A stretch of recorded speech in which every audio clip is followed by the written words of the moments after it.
This is a review of the Jawanfu adjustable bread slicer. The brand did send this to me to test out and do a review on. This feels like good quality wood, and it's got the measurements right on here. Let's do a 3/4 inch. I've got a sweet bread that I want to test this out on. And there's the blade, all sorts of different sizes here. You can go from 1/4 inch all the way up to 2 inches. This is a hand wash only knife due to the wood handle. Do not put this in the dishwasher. Also make sure you dry immediately after cleaning. Avoid soaking or leaving the knife in water for long periods. It does have instructions included to switching the blade to left-handed use.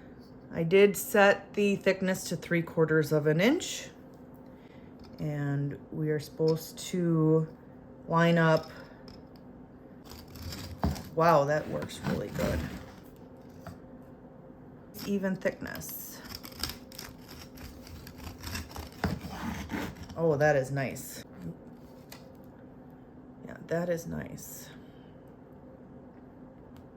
Let's see what 1/2 inch does. Oops. Oh, I didn't line that up very good.